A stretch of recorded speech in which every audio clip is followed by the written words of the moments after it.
São 10 horas e 40 minutos. Vamos adicionar uma pessoa a essa nossa discussão. CBN, Café com Política. Um feliz ano novo para você, Bruno Silva. Bom dia. Olá, muito bom dia, Felipe Pereira. Muito bom dia a todos os nossos queridos ouvintes, né? Quero começar aqui desejando um feliz, abençoado, próspero, de muita saúde. Feliz ano novo para todos. Mas, ô Felipe, só antes de eu devolver para você, eu que estou vendo você por imagens também, percebo que você começou 2025 de maneira equilibrada. 2 fones no ouvido, calado, entrelaçado, tá sensacional, gente, essa imagem. É um 2025 que promete, tá tudo bem, né? Passando bem a galera.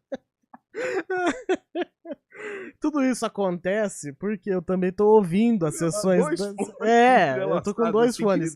O Daniel França fechou, inclusive, a imagem aqui pra você poder ver no YouTube.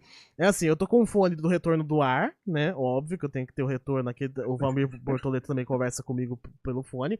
E o segundo fone por causa das sessões que estão acontecendo pra poder justamente trazer a informação pra você. Então tá uma beleza o dia hoje aqui. Tá tudo calmo, tá tudo certo. Você consegue trabalhar facilmente na coordenação quando eu fico ponto, né? Fala isso, faz aquilo, agora eu quero outra lá. Tá tranquilo. É tipo isso. Ô, Bruno Silva, bom, esse rito processual aqui, queria que você só desse uma pincelada. Falei aqui um pouco, né, como é esse rito processual da cerimônia de posse. Algo que é um pouquinho demorado, é um pouquinho até arrastado, se a gente for levar em conta, dependendo do tamanho da cidade, né? Não tenha dúvida, é porque tem ali uma certa burocracia, vamos dizer assim, a ser cumprida, né, Felipe Pereira e queridos ouvintes, nessa cerimônia de posse como um todo. Primeiro que cada um vai querer falar, e você sabe que eu vou até trazer uma curiosidade aqui dos nossos ouvintes, né, aqui no interior, porque para quem está nos acompanhando aí, eu estou em Araraquara, né, estou aqui na região central hoje, né, e aí o que acontece? Em São Carlos, quero até compartilhar, teve vereador chegando vestido de general, outros quer dizer, teve de tudo, Felipe, teve de tudo. Por quê? Porque as pessoas se preparam literalmente, né? Ser vereador a gente sabe que não é algo fácil, principalmente, né? As eleições são muito competitivas, são muito disputadas e muitos acabam ganhando. E aí querem aproveitar esse momento para fazer aquela foto, levar a família, fazer um discurso para que de alguma forma possa repercutir nas redes sociais, seja emblemático, marcando com o pé direito. Então, por isso que acaba demorando um pouco mais a sessão como um todo, né? Assim como os vereadores fazem isso, aqueles que são os prefeitos eleitos também, depois, muitos deles acabam fazendo ali cerimônias específicas, né? Vou dar um exemplo aqui, ó. O prefeito de Ribeirão Preto, por exemplo, depois da sessão da Câmara, que já está acontecendo, já marcou no próprio centro da prefeitura um outro evento que é para poder apresentar o time de secretários, já anunciar as ações relacionadas àquele período que a gente da imprensa gosta bastante de ficar de olho, que são os 100 primeiros dias, né, Felipe? Para a gente poder entender quais são as prioridades, quais são as metas de curto, de médio, de longo prazo. Então, é um momento que mescla, né, festividade por um lado, né, por parte daqueles que, obviamente, conseguiram vencer esse processo eleitoral, que é bem competitivo, e, por outro lado, mescla também os ritos ali regimentais, principalmente no legislativo, que fazem com que a cerimônia fique um pouco mais demorada, né? Um pouco mais morosa como um todo. E a gente passa a conhecer também em muitas cidades aqueles que vão ser os presidentes da Câmara, secretários da Câmara, né? Algumas já processam ali a votação depois das comissões permanentes. Então tem uma coisa que é um pouco mais demorada mesmo. Só para quem está acompanhando a gente pelo YouTube, nós estamos rodando as cidades aqui da nossa região: Piracicaba, Campinas, Vinhedo, Indaiatuba, Hortolândia, Tuiuti, né? Todas as cerimônias de posse que estão acontecendo nesse momento aqui na nossa região. Em Vinhedo, que foi a primeira que começou aí por volta de 9h45, ainda estamos na fase de discursos, agora discursos de vereadores. Lembrando que em Tuiuti já houve a votação para presidente da Câmara e, por tabela, prefeito interino. Alexandre Tadeu Gonçalves será o prefeito interino da cidade de Tuiuti até uma decisão do Tribunal Superior Eleitoral sobre a candidatura de Amarildo Lima, se definitivamente caça a candidatura dele e se a cidade terá que votar, participar de novas eleições. Ô, Bruno, tem uma outra coisa aqui que a gente até comentou no comecinho do CBN Campinas e que chama a nossa atenção. A cidade de Limeira vai ter a posse a partir das 4 horas da tarde. Murilo Félix do Podemos já tá causando nas redes sociais porque ele decidiu nomear, ou vai nomear, né, assim que der posse aos secretários, a mãe Constância Félix, que agora usa o nome Constância Berbert Dutra, como secretária de habitação. Aí na postagem, Murilo argumenta que precisava de alguém que tivesse compromisso forte com o plano de governo. Constância foi vereadora por 2 mandatos, cassada, reconduzida à Câmara e não foi reeleita em 2024. Ô Bruno, fortes sinais de nepotismo, hein? Olha, eu vou te falar uma verdade, ô Felipe Pereira. Às vezes eu paro para pensar assim, eu falo, os políticos têm uma capacidade de nos surpreender que ela beira o mais alto colapso, né? Porque não é possível, gente, nomear a mãe para secretaria, tá de sacanagem. Não tem ninguém na cidade que tem qualificação técnica, à altura do cargo, mesmo alguém que seja do ponto de vista da base ali, de sustentação política, do partido correligionário, seja o que for. Porque, ok, a política ela tem um arranjo que é, por um lado, as decisões que são construídas por parte desses partidos, da coalizão, dos apoiadores, mas peraí, não dá para você nomear sua mãe, né, para a secretaria sob o argumento de que, porque foi deputada, porque tem experiência, que tem isso, tem aquilo. E você sabe que tem um problema jurídico quanto a isso, ô Felipe Pereira? Porque, assim, essa coisa do nepotismo, ele está previsto na Constituição brasileira, mas não tem uma lei específica regulamentando Esse é o problema. como é que funciona. Então você tem um BO em cima dessa situação, para falar o português claro. E aí o que acontece? O próprio STF, em algumas decisões, abriu precedentes para que processos parecidos acontecessem em outros lugares. E aí a gente fica nesse limbo, porque aí você vai lá na Constituição, ela diz o quê? É proibido nepotismo cruzado, né, no mesmo nível, né, de parente, consanguíneo, não sei o que, aquela história toda. Mas, em alguns casos, se a pessoa tiver pleno conhecimento, domínio, não sei o quê, aí é o que eu falo, quando a justiça vem com essa história do depende, né, muitas das vezes é onde isso me incomoda demasiadamente, porque aí o que acontece? A gente tá vendo que a coisa está errada, está equivocada, que não faz sentido nenhum, né, à luz de qualquer argumento de razoabilidade, e a pessoa vai lá e nomeia a mãe. Então, quer dizer, não dá, de verdade, assim, não vou nem colocar a biografia da pessoa em discussão, em questão, né,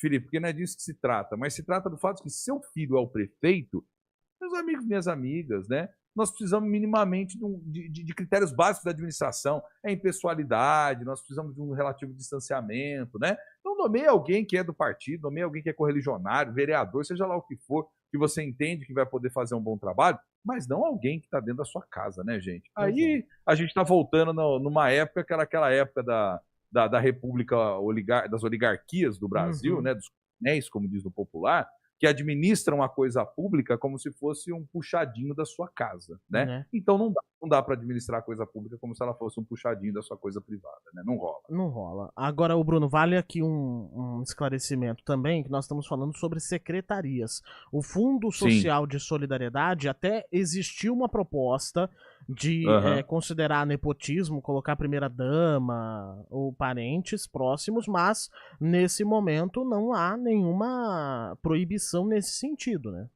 Não, mas aí nesse caso, o que acontece? É quase que de praxe, muitas das vezes, a primeira-dama, principalmente, a primeira-dama, nesse caso, né?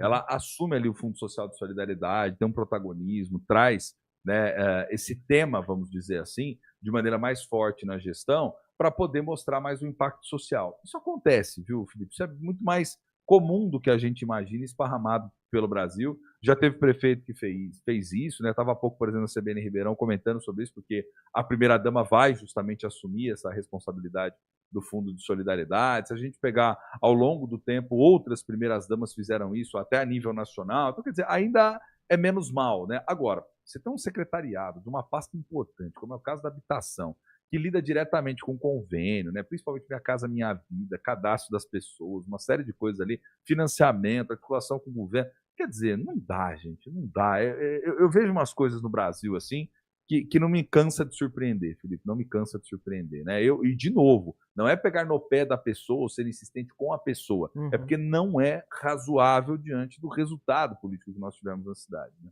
Pois é. Ô, Bruno, fiz uma crônica aqui no começo do CBN Campinas falando que hoje nós colocamos, ou nós encerramos, né, a primeira janela eleitoral, todo esse processo que nós passamos por 2024. Eu queria que você fizesse uma crônica, também querendo ou não, do que os vereadores, do que os políticos, de uma forma geral, devem se preocupar em 2025.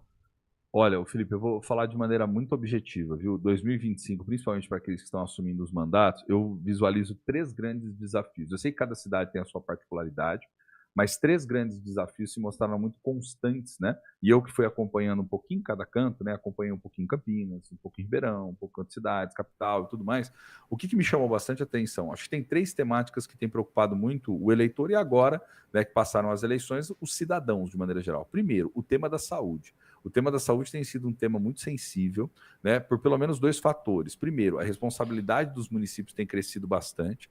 Recentemente, quando eu estive reunido com dezenas de prefeitos, eles chamavam muito a atenção de que essas responsabilidades vão sendo jogadas, muitas das vezes, pelo nível federal nas costas do município, e isso faz com que a grana que tenha que ser investida para poder resolver os problemas, ela vai ficando cada vez mais escassa, cada vez mais curta, né? Nenhuma cidade consegue, por exemplo, né, Felipe, queridos ouvintes, investir só 15% do orçamento, que é o que determina-se no caso da saúde a nível municipal, e minimamente resolver o problema. Ela tem que investir muito mais, né? Você pega cidades aí, tem cidades que investem 1/5, né, do total do seu recurso para poder minimamente atender essa área. E é uma área sempre problemática, né? Seja do ponto de vista das pressões que muitas das vezes a classe ali dos médicos, né, acaba fazendo de pressão sobre os gestores públicos para aumento de salário, para viabilizar a possibilidade de trabalho e tudo mais, seja por parte da sociedade que reclama da qualidade do serviço, que reclama das longas filas de esperas, né, das cirurgias eletivas que não acontecem. Então,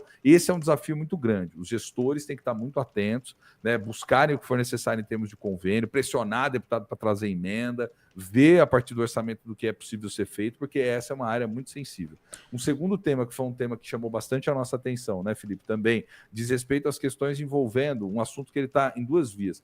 Infraestrutura por um lado e mobilidade por outro, sobretudo nas grandes cidades, né? Não é novidade para ninguém, todos os dias aqui de manhã, quando você traz no jornal falando do trânsito, da situação complexa, né, das ruas, das avenidas, dos problemas e tudo mais. Então, quer dizer, de alguma forma esses gestores têm que lidar com esse assunto. E um terceiro que eu acho muito importante, que esse foge um pouco mais da competência dos municípios, mas que de alguma forma está batendo cada vez mais na porta das pessoas também, né, dos prefeitos, prefeitas aí, desses que estão assumindo, que é segurança pública, né? Segurança pública. Então, tem que pensar a partir dos recursos que se tem, como melhorar os sistemas de monitoramento, como que a prefeitura pode entrar como parceiro estratégico da Polícia Militar, as ações da Guarda para monitorar, para organizar, digitalizar, enfim, fazer o que for para poder prover um pouco mais de sensação de segurança para a população. Tem outros desafios que são específicos, mas esses 3, pelo menos, chamam sempre muita atenção. Perfeito, Bruno Silva fazendo aí essa análise inicial de como será o ano de 2025, mais um ano em que estaremos juntos, pegando no pé, mas com muita razão e com muita parcimônia, não é, com relação aos itens que têm que ser observados por parte dos gestores públicos. Feliz ano novo para você, Bruno, que seja um 2025 maravilhoso para você e para sua família. Querido, muito obrigado. Para você também, para todos os seus, para os nossos queridos ouvintes que estão do outro lado, né? Seja um ano maravilhoso. E detalhe, para vocês começarem o ano bem, depois corre lá no YouTube, quem está só no rádio, e veja a imagem de Felipe Pereira com os 2 fones, porque isso, olha, já viralizou. Até postei nas minhas redes, viu, Felipe Pereira? Até postei aqui no meu Instagram, porque ficou sensacional. Mostra o quanto 2025 promete para todos nós. E ficamos aí acompanhando a política, né? Um abraço para você, Bruno, até amanhã. CBN, tempo e temperatura.